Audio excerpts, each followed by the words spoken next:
Hello, welcome back. Last episode we got to orbit. This episode we are going to try to go to the moon. So we just have Explore the Moon contract here. I think all we have to do is just head to the moon and pass by. Yeah, just a flyby, so we'll accept that. Yeah, so that means we're going to start building our first large vessel. I did get some science from that last mission, so we're going to open up another one of these nodes. I really want to get these bigger fuel tanks. I don't think I really have anything here. No, they're all small. But I also really want to get these docking ports, but I should get enough science coming back from this. So I'm going to go with the fuel tanks first and unlock those. That way we can use them to make a bigger rocket. Now this rocket is going to be 3-stage. We're going to have a spacecraft on the top, which we should be able to use this K1 capsule on. We're going to use the full capsule this time because we need to get some science. So we're just going to fly by high over the moon. Then we'll shoot out another mission, probably off camera. I don't know. Maybe I'll put it on. We're going to shoot out another mission to go near the moon, and then we'll go and orbit the moon. Maybe we'll orbit the moon at that time too, and get all kinds of EVAs. So we got some big science coming up. Okay, so we'll use the K1 capsule just like before, but all we really need is that fuel tank with the Terrier engine.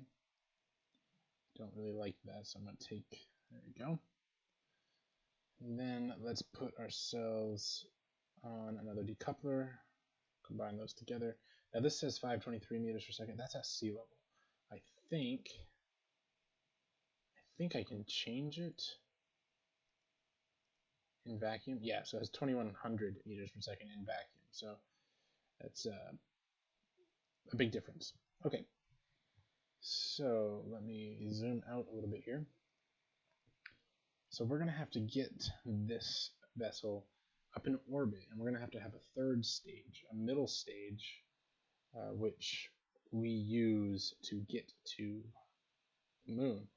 Now, usually my first two, oh darn, oh there we go.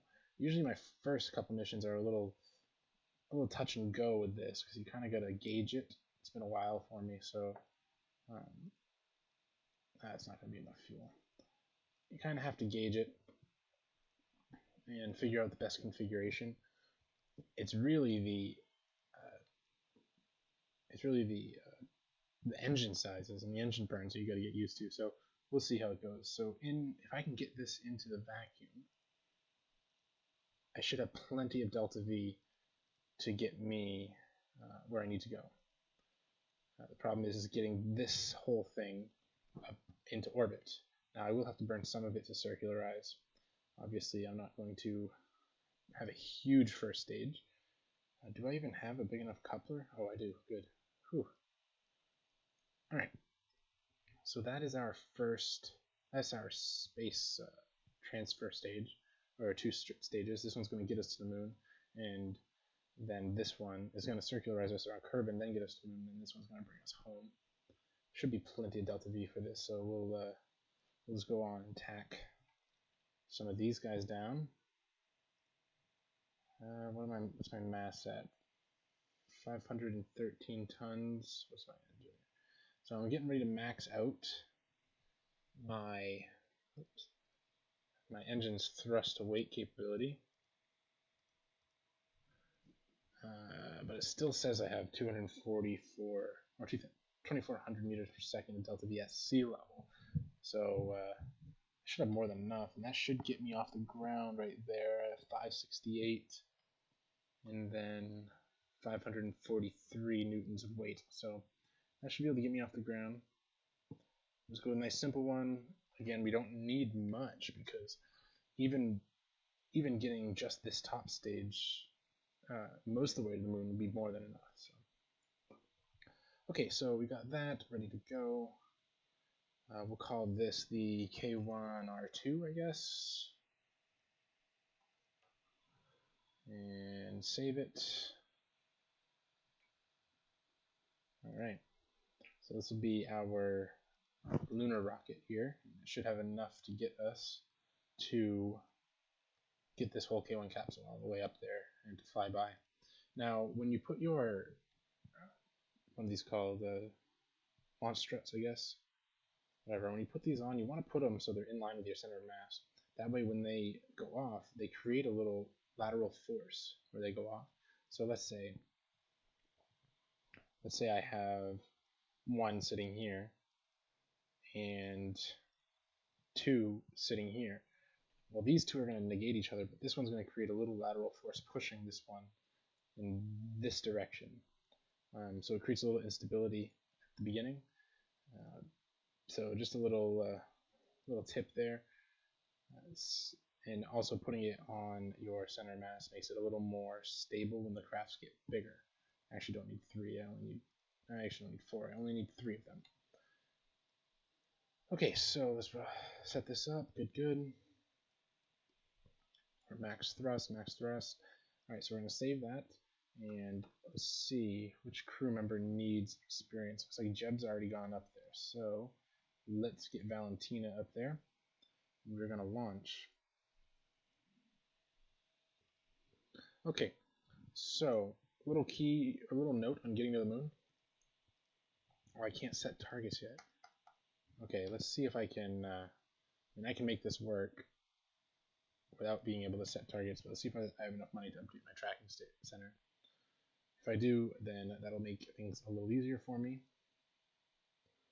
150. Yeah, why not? Let's do it. It is going to make things a lot easier. Okay, so now I can actually target on something, and I can see my apoapsis and periapsis. I don't think I can create maneuver nodes yet. I'll need to upgrade mission control. But, so down here, we're actually in perfect position right now. Down here you have a little icon when you target.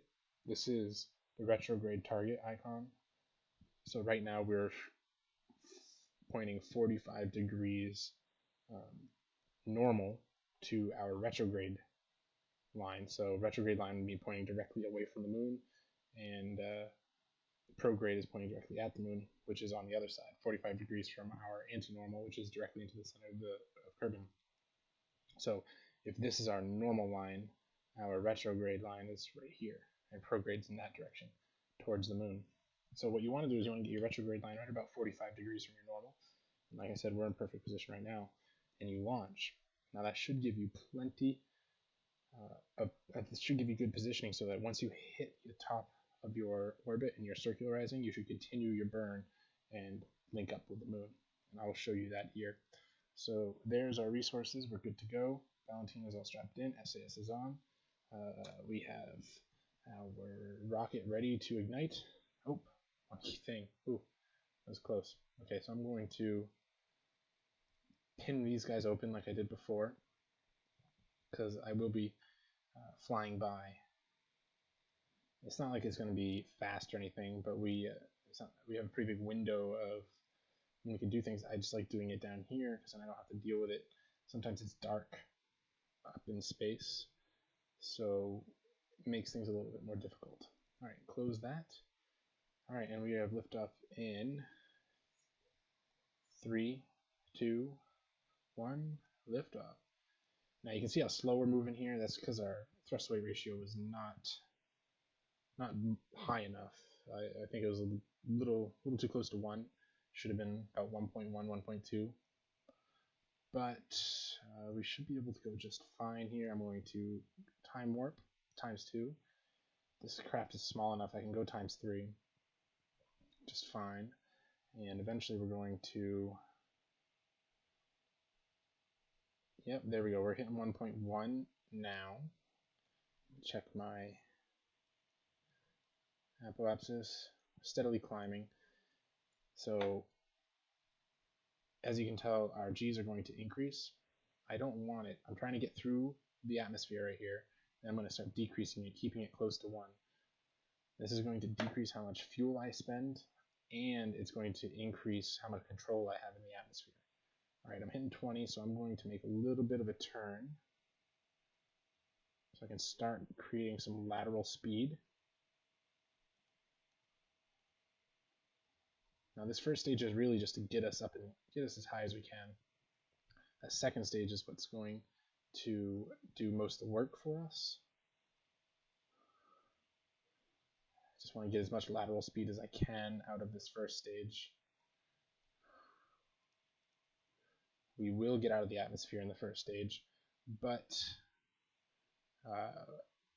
we want to be able to get more lateral speed. There we go. Now that I'm out of the atmosphere, 70 kilometers, I can start turning a little more and using this first stage to save some delta V on the next stage. It's good. 90 kilometers, between 90 and 100 kilometers is a good height to be when you're trying to go to the moon. There, disconnect that. A little bit of push to get away from there. I'm going to make my turn a little bit more, down 10 degrees above the horizon line, which is this horizontal line running right here. This is the horizon line, basically where the sky meets the land, or 0 degrees from your normal in any direction. So we are just increasing our orbital speed here. I have 2,500 meters per second. It's more than enough to circularize. So I'm just going to increase full. And you're going to see here eventually the moon is going to start rising above this horizon. And that's, as soon as it hits that, you're at the right angle. And we're just going to burn at 0 degrees from the normal in the easterly direction, and we will link up with it. But right now I'm just trying to circularize and increase my speed. I should have hit the warp before we left the atmosphere. Oh well. That's okay. So we're increasing our thrust, dipping down below the horizon line a little bit. This is just to keep that apoapsis from running away from us and to pull this prograde marker closer to the horizon, which in turn means that the apoapsis is coming closer to us. You can see here we're only about 500 meters per second away from orbit. It's about 2,000, I think, 2,000 to 2,200 meters per second. Oh, she's starting to run away, so we're going to decrease our throttle. I should have had the warp speed on here, so you guys didn't have to sit here and watch this. I could have fast forwarded through it, but I guess it's a good how-to. So we don't want that thing to run away. The periapsis is going to show up right over here somewhere. The moon hasn't risen yet. Oh, it's starting to. Alright, so I'm going to dip below just a hair and full throttle. You're going to see that apoapsis swing around. I know we're letting it get away from us, but that's okay, because we are trying to push our orbit up, push this periapsis, this apoapsis as far up as we can. Hopefully we have enough in here. We have 600 meters per second, 500. It's probably going to be enough to get us to the moon, but we're probably going to have to decouple with this crashing into the moon. So I'm going to slow down so we don't run too far past it. You're going to see these calculations go a little haywire here. Only 62 meters per second left. Oh no, I don't think...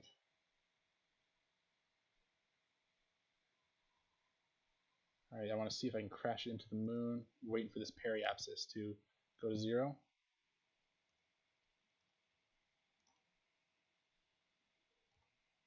There, so that stage is going to crash into the moon.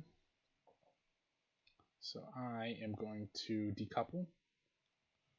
Then I'm going to increase my speed a little bit more until the periapsis pops out again. The reason why I do it this way is because it puts me into a better position around the moon to come home. I'll show you that when we get there. Oh, thought it was going to pop out. There it is. So periapsis is at 11. I want to go a little higher, 14. Good. So there, we're on a trajectory to get within 15 kilometers of the moon. And this will be our resulting orbit, but we'll end up changing that before we come home. All right, so we are just going to time warp away here. And we're going to watch as Kerbin disappears and we get closer to the moon. Although it's around the dark side of Kerbin, so it's not as pretty. Actually, I'm going to do this.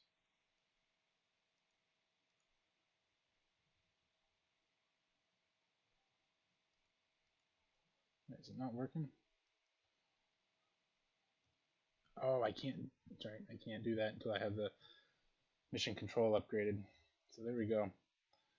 Flying away from the Earth, and trajectory to the moon, and we should be able to see the moon getting closer to us here as we slingshot out to our apoapsis.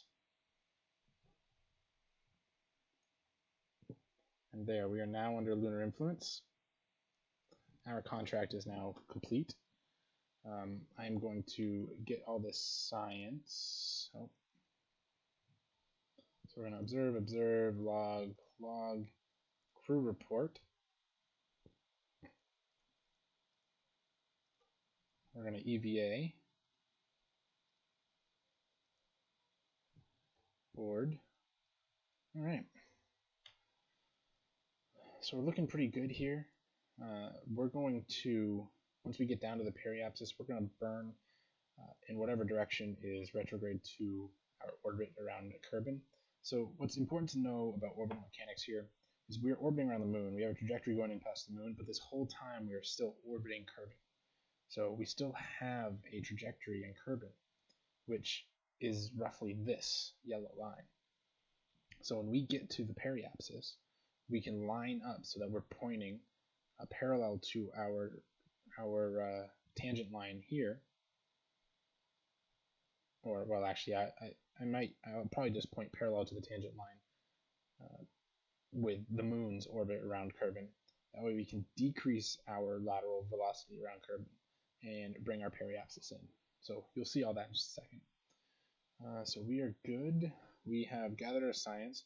I'm just going to warp in. I don't want to swing by it. And so here we go. Now it's not good to do it until you get to the periapsis because sometimes you can burn. One, the periapsis is the fastest assisted point, the fastest place where the moon assists you. And that means that less delta V you have to expend to do what you have to do. So it looks like we're pointing out, if this is a 90 degrees away from the moon, we're going to be pointing out roughly 45 to 50 degrees away. Oh, I gotta put my SAS back on. We're heading in the westerly direction this time. So I'm going to point at 50 degrees. Now remember, this is going to increase our orbital speed around the moon, but it's going to decrease our orbital speed around Kerbin. So basically what happened was, as we came from high lunar orbit and came down closer, the moon assisted in slowing us down around Kerbin. And now we are going to continue that slowdown by burning against Kerbin's orbit, not against the moon's orbit. So like I said, right now we have positioned ourselves against the Kerbin orbit. And you're going to see my orbital speed is going to increase, but the resulting periapsis around Kerbin is going to slow down. It's going to decrease.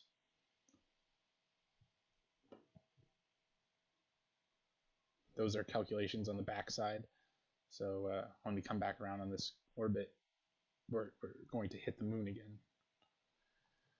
But we won't make it that far because we are going in for a landing in Kerbin. We have plenty of fuel. Alright, so I go down to about 60 kilometers. You can see doing that also pushed out my apoapsis because we're going to be moving faster and faster. We're bringing in our speed around Kerbin faster and faster, which slingshots us out further and further. Not far enough to get to Minmus, though. That's okay, that's for another day. We are roughly in the plane of the moon right now, so I'm going to... No, I'm not gonna deal with it. I was gonna try to flatten this orbit out because we are pretty close to Minmus's orbit. That would have been a good fuel saver, but we'll do that at a later mission. Okay, so we're gonna go all the way out and around. And we are, actually no, we're going to come down through here, and then we're going to hit the atmosphere and start slowing down drastically. So here we go. And you can see what I'm talking about here. Even though we're orbiting the moon, we're slowly tracking to meet up with this orbit around Kerbin, because that is really what our orbit is. And the same thing could be said about our orbit around the sun. You know, we're not really orbiting the moon, Kerbin. We're orbiting the sun in a conic shape around Kerbin's orbit. And then you could say the same thing about the galaxy, and at that point, I don't know what we're orbiting. After that, I don't really know what we're orbiting. Alright, so there, we're now out of the lunar influence. Apparently this guy didn't get destroyed. Must have, I don't know. So we are just going to continue our way down. I was hoping that piece of debris would crash into the moon and we wouldn't have to deal with it later, but we'll just delete it. Now we're not going to link up with KSC very well on this one, so I'm hoping we're going to land somewhere around here. I suppose I could do one more orbit. That's probably what I'll do, is I'll just bring us in and do one more orbit. Alright, so we're going to do this. I'm going to slow us down with our engines and burn off what remaining fuel we have. Well, at least enough so that we can make it back home. So you can see there the apoapsis is coming down. We're in the atmosphere, and the atmospheric effects are slowing us down. If I was really short on fuel, I would be trying to hit some of these orbits with the moon, because they would help slow us down even further in some cases. Okay, so we are going to start burning. Now we're really coming down. Yeah, we have plenty of fuel. I don't want to land on the dark side, but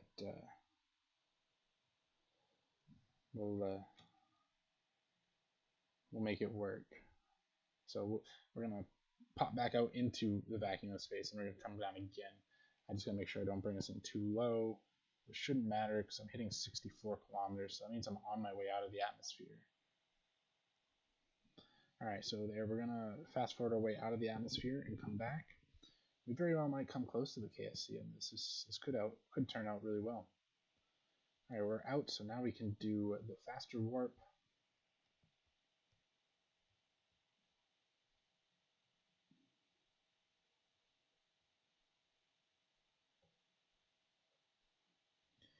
Alright.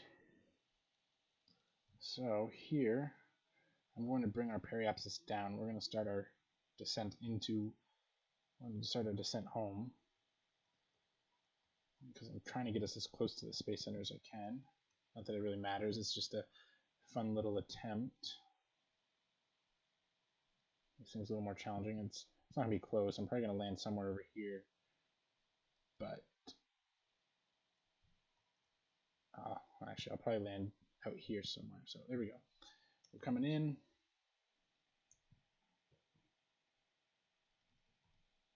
Now I am just hitting the atmosphere. I'm going to burn off what's left of my fuel. I don't need it. I want to turn a little bit north. That's the wrong way. Burn off as much fuel as I can, trying to correct north. Bring us in up here. Haven't hit any atmospheric effects yet. There we go. Turning my trajectory up.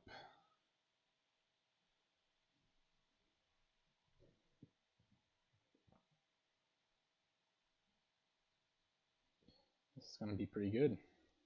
×2. Good. Release.